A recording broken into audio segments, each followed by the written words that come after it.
Okay, hello everyone, welcome to gate prime. तो आज हम लोग बात करेंगे invertible and non invertible system के बारे में। तो इससे पहले हम लोग बात किए थे टाइम वेरिएंट और टाइम इनवेरिएंट के बारे में, जहाँ पे हमने उससे रिलेटेड सारे क्वेश्चंस से रिलेटेड कॉन्सेप्ट्स, क्या कंडीशंस होगा तो टाइम वेरिएंट होगा, क्या कंडीशन नहीं होगा तो टाइम वेरिएंट नहीं होगा, और सारी बातें हमने इससे पहले वाली क्लास में डिस्कस कर ली थी अच्छे से। आज हम लोग बात करेंगे इन्वर्टिबल नॉन इन्वर्टिबल के बारे में। देखो, ये डेफिनेशन काफी थोड़ा सा कॉम्प्लिकेटेड होता है, इसके ऊपर नहीं जाना हम लोग को। इसको याद तो रखना है डेफिनेशन को, बट हम लोग डील करेंगे कुछ शॉर्ट ट्रिक्स से, जिससे हम लोग किसी भी सिस्टम के आउटपुट को देख के बता देंगे कि ये सिस्टम क्या है, इन्वर्टिबल या नॉन इन्वर्टिबल है। उसके बाद इसको स्टार्ट करने से पहले मैं एक बात बता दे रहे हैं आपको, बात बता दे रहे हैं आपको कि अगर आपको इन्वर्टिबल नॉन इन्वर्टिबल सिस्टम में आपको चेक करना होगा तो आपको ऑलवेज एज्यूम करना पड़ेगा। मतलब आपको हमेशा इनपुट का वैल्यू आपको लेना पड़ेगा, वो आपको प्रोवाइडेड नहीं होगा, बट वो सब चीज हम लोग डिस्कस करेंगे। बट एक चीज ध्यान में रखो, इन्वर्टिबल नॉन इन्वर्टिबल सिस्टम में आपको क्या होगा कि आपको इनपुट का वैल्यू, इसके बाद जो भी सिस्टम आएगा स्टेबल नॉन स्टेबल, वहां पे आपको इनपुट का वैल्यू आपको दिया हुआ नहीं रहेगा। आपको डेफिनेशन के अकॉर्डिंग, आपकी कंडीशन के अकॉर्डिंग जो आपको पढ़ाया गया है उसके अकॉर्डिंग आपको लेना पड़ेगा, ठीक है। तो वो बात का बात है, बट हम आपको पहले बता दे रहे हैं। हम लोग देखते हैं पहले इन्वर्टिबल नॉन इन्वर्टिबल के बारे में, ठीक है। तो इन्वर्टिबल सिस्टम क्या होता है, यहाँ पे देख लो, डेफिनेशन की बार रिपीट कर देते हैं हम। If 1-to-1 mapping between input and output at each and every instant of time, then the system is called invertible. मतलब क्या हुआ इसका कि अगर किसी भी सिस्टम में क्या होगा, इनपुट और आउटपुट, सिस्टम में क्या होगा, इनपुट एंड आउटपुट, और सिस्टम में उस सिस्टम के इनपुट एंड आउटपुट में अगर 1-to-1 मैपिंग होगा, 1-to-1 मैपिंग, देखो 1-to-1 का मतलब क्या होता है, थोड़ा समझ लो इसको। यहाँ पे लिखा हो 1-to-1, 1 का मतलब इस्तेमाल किया गया इनपुट के लिए, और ये वाला इस्तेमाल किया गया है आउटपुट के लिए, ठीक है। मतलब जो फर्स्ट वाला 1 है वो इनपुट के लिए इस्तेमाल किया गया है, दूसरा वाला जो 1 है वो आउटपुट के लिए इस्तेमाल किया गया है। अगर इसका मतलब ये हुआ कि अगर 1-to-1 मैपिंग हुआ इनपुट और आउटपुट के बीच में और हर एक इंस्टेंट ऑफ टाइम पे, तो उसका जो जिस सिस्टम में 1-to-1 मैपिंग होगा, उस सिस्टम का जो आउटपुट होगा आपको देख के बताना है वो किस कौन सिस्टम होगा, इन्वर्टिबल सिस्टम होगा। आसान शब्दों में इसको कैसे समझना है कि अगर आपको एक इनपुट के लिए एक आउटपुट मिले, मतलब एक इनपुट के लिए एक आउटपुट मिले, तो उस सिस्टम को आप क्या कहिएगा, इन्वर्टिबल सिस्टम कहिएगा, ठीक है। मतलब आपने सपोज यहाँ पे एक चीज लिखा हुआ है, eight each and every instant of time. अगर आपने टाइम का इंस्टेंट चेंज किया तो इनपुट का वैल्यू चेंज हो जाएगा। टाइम का इंस्टेंट चेंज करने का मतलब क्या हुआ कि इनपुट का वैल्यू चेंज, जैसे कि सपोज करो यहाँ पे x ऑफ t लिखा हुआ है, ठीक है। आप t1 पे कुछ वैल्यू ले रहे हो x ऑफ t का, ठीक है, और t2 पे वैल्यू ले वो क्या होगा, x ऑफ t का वैल्यू चेंज हो जाएगा, अलग होगा, दोनों वैल्यू सेम तो होगा नहीं। मतलब आपने क्या किया, टाइम के इंस्टेंट को चेंज कर दिया, और टाइम के इंस्टेंट को चेंज किया तो इनपुट की वैल्यू भी चेंज हो गई। इनपुट की वैल्यू चेंज होगी तो क्या होगा, y ऑफ t जो आउटपुट आने वाला है वो भी क्या हो जाएगा, चेंज हो जाएगा। तो हमेशा ध्यान रखना, इन्वर्टिबल में 1-to-1 ध्यान रखना। 1-to-1 का मतलब एक इनपुट तो एक आउटपुट, मतलब एक इनपुट, अगर मान लो आपने इनपुट ए लिया है तो उसके लिए आउटपुट बी ही आएगा। आप अगर जब तक इनपुट ए रहेगा तब तक आउटपुट बी आते रहेगा। जैसे ही आप ए को ए प्लस करोगे या ए माइनस करोगे, बी में क्या हो जाएगा, बी प्लस या बी माइनस हो जाएगा। ये एग्जांपल के तौर पे बता रहा हूं, जो वो डिपेंड करता है क्वेश्चन में कैसे लेना है। बट इन्वर्टिबल का मतलब वही होता है कि 1-to-1 मैपिंग इज पॉसिबल। ये अगर 1-to-1 मैपिंग होता है इनपुट और आउटपुट के बीच में, तो उसको हम लोग क्या कहेंगे, इन्वर्टिबल सिस्टम कहेंगे। उसके साथ साथ आपको एक वर्ड ऐड करना पड़ेगा, eight each and every instant of time.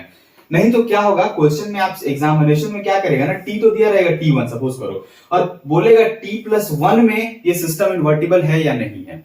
ये चीज ध्यान दीजिएगा, t+1 में t1 प्लस में सिस्टम इन्वर्टिबल है या नहीं है, ये क्वेश्चन पूछा सकता है। या फिर t1 माइनस में, तो आपको क्या ध्यान रखना है, ईच एंड एवरी इंस्टेंट, मतलब t प्लस हुआ मतलब क्या हुआ, t से तो कुछ वैल्यू इंक्रीज कर गया तो सिस्टम का इनपुट चेंज हो जाएगा तो आउटपुट भी चेंज हो जाएगा, तो सिस्टम इन्वर्टिबल नहीं रहेगा।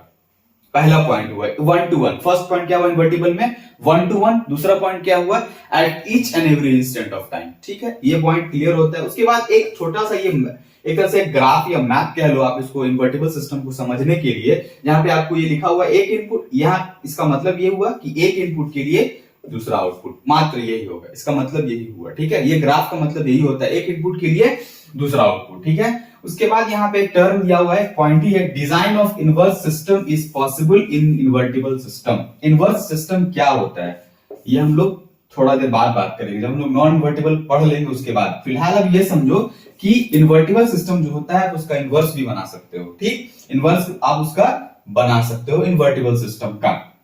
इन्वर्स का मतलब कुछ नहीं होगा, आपको जो इनपुट दिया हुआ है ना, इनपुट को क्या कर देना है, नेगेटिव, क्या करना है, निगेटिव कर देना है। ये पॉइंट उससे भी ज्यादा इंपॉर्टेंट है, मतलब आपको इन्वर्स बनाने बोला जाएगा तो अब ध्यान क्या रखना, इनपुट को क्या कर देना है, निगेटिव कर देना है। अगर इनपुट को निगेटिव कर दोगे तो क्या होगा, इन्वर्स सिस्टम बन जाएगा। 3 पॉइंट हुआ इसमें, पहला 1 to 1, दूसरा eight each and every instant of time, तीसरा इन्वर्स सिस्टम का डिजाइन पॉसिबल होता है इन्वर्टिबल सिस्टम में। ओके, अब हम लोग बात करते हैं नॉन इन्वर्टिबल सिस्टम में। नॉन इन्वर्टिबल सिस्टम में वही डेफिनेशन होगा, if many to one mapping between input and output at each and every instant of time, then the system is called non invertible system. अब यहाँ पे देखो many to one है, many किसके लिए यूज हुआ है, मेनी यहाँ पे इनपुट के लिए यूज हुआ है, और वन किसके लिए यूज हुआ है, आउटपुट के लिए। अब इसको आसान शब्दों में अगर समझना हो तो ये कह दो कि इनपुट का वैल्यू तुम चेंज करते जाओ बट आउटपुट कांस्टेंट रहेगा। आप अगर सपोज करो कोई सिस्टम है, मैं एग्जांपल के तौर पे लेता हूं, मान लो कोई सिस्टम ए है, इसका आपने इनपुट दिया स्मॉल x, ठीक है, आउटपुट आया कैपिटल Y। आप अगर इसको x प्लस कर दो, आउटपुट कितना आएगा, y, x माइनस कर दो, आउटपुट कितना आएगा, y, x डबल प्लस कर दो, आउटपुट कितना आएगा, y। यानी कि ये 4 इनपुट के लिए आउटपुट क्या हुआ, कांस्टेंट, मतलब system A is non invertible system. Non invertible का मतलब यही होता है कि अगर आपने एक से ज्यादा इनपुट भी दिया तो आउटपुट क्या रहेगा, कांस्टेंट रहेगा। इसलिए यहां पे लिखा हुआ मेनी यूज किया गया है इनपुट के लिए, मतलब एक से ज्यादा, 1 प्लस 1 प्लस 2 कुछ भी ले सकते हो आप, मतलब एक से ज्यादा इनपुट हो सकता है किसी सिस्टम का, और आउटपुट अगर कांस्टेंट आ रहा है, मतलब मान लो 2 इनपुट आपने दिया सिस्टम में, किसी सिस्टम में सपोज करते हो आई एम सिस्टम, मुझे अगर दो इनपुट दे दिएगा, ठीक है, लेकिन आउटपुट जो होगा ना वो हम सेम देंगे जो पहले इनपुट में दिए थे और जो दूसरे इनपुट में देंगे, तो हम लोग मतलब है जो वो क्या हुआ, नॉन इन्वर्टिबल सिस्टम हुआ, ठीक है। दूसरा बात, उसके बाद ये एक मैप है इसका, ये देखने में ही समझ में आ जा रहा होगा, इनपुट का 1 2 3 और 4 वैल्यू, आउटपुट की वैल्यू कितना, सिर्फ 1, ठीक है। तो इस तरह का मैप दिया हो, एग्जामिनेशन में एमसीक्यू क्वेश्चन में पूछा जा सकता है आपसे, किसी भी पब्लिक सेक्टर एग्जाम में पूछा सकता है कि ये मैप क्या रिप्रेजेंट करता है, linear, non linear, time variant, time invariant, invertible, non invertible. तो आपको क्या करना होगा, नॉन इन्वर्टिबल मारना होगा। जब तक आपको मेनी टू वन का कॉन्सेप्ट पता नहीं होगा आप इसको नहीं मार सकते हो, ठीक है। 1 मार्क के क्वेश्चन में आराम से आपसे पूछा सकता है, जिसमें आराम से आप जवाब नहीं भी दे सकते हो, चांसेस काफी ज्यादा होता है। उसके बाद थर्ड पॉइंट ये है कि design of inverse system is not possible. हम लोग इनवर्स सिस्टम की बात करेंगे, पहले ध्यान रखो, इन्वर्टिबल में इनवर्स सिस्टम का डिजाइन पॉसिबल होता है, नॉन इन्वर्टिबल में इनवर्स सिस्टम का डिजाइन पॉसिबल नहीं होता है। इनवर्स सिस्टम क्या होता है, आपको इनपुट को नेगेटिव कर देना है। सपोज कर लेते हैं y of t is output of a system, ठीक है, x of t is input of a system, ठीक है, y of t आउटपुट है, x of t इनपुट है, ये क्या है, x of t। अगर आप इसको minus of x of t कर दोगे ना तो y of t आउटपुट है किसी सिस्टम का, सिस्टम a का, तो सिस्टम a का इनवर्स बन जाएगा माइनस ऑफ xt करने के बाद, ठीक है। इस बात को ध्यान रखिए, ये पॉइंट काफी ज्यादा इंपॉर्टेंट है। गेट 1 मार्क में इसका क्वेश्चन पूछा गया है, गेट 1 मार्क्स में देख लेना, 2005 के बाद किसी न किसी पर पूछा गया है, जहां पे इनपुट दिया हुआ है और नेगेटिव आपको करके इनवर्स सिस्टम का आपको फॉर्मेशन करना था, ठीक है। तो इसको ध्यान रखिएगा, ठीक है। तो पॉइंट क्या हुआ, नॉन इन्वर्टिबल में मेनी टू वन मतलब क्या हुआ, एक से ज्यादा इनपुट दे दो लेकिन आउटपुट कांस्टेंट रहेगा, पहला बात। दूसरा बात यह है इसमें कि इनवर्स सिस्टम का डिजाइन पॉसिबल नहीं होता है नॉन इन्वर्टिबल सिस्टम में, ठीक है। इस बात को नोट डाउन कर लीजिए। और ये मैप अगर आपने याद रखा हुआ है तो आपको ये पूरा पॉइंट याद रखने का जरूरत ही नहीं है। आपको अगर ये चार्ट अगर आपको पता है, ये मैप आपके दिमाग में अगर है, तो आप आराम से नॉन इन्वर्टिबल सिस्टम को डिफाइन कर सकते हो, ठीक है। यहां तक तो बात आ गई, ये सारी बात समझ में आई होगी एक्सेप्ट इनवर्स सिस्टम को छोड़ के। इनवर्स सिस्टम को हम लोग थोड़ा समझाते हैं, कोशिश करते हैं समझने का इनवर्स सिस्टम होता क्या है। इनवर्स सिस्टम में क्या होता है, मैंने आपको कहा कि हम लोग इनपुट को नेगेटिव कर देते हैं, ठीक है। ये तो हुआ थ्योरेटिकल बात। हम लोग अब इसको ब्लॉक डायग्राम मेथड से चेक करते हैं कि इनवर्स सिस्टम होता कैसा है, ठीक।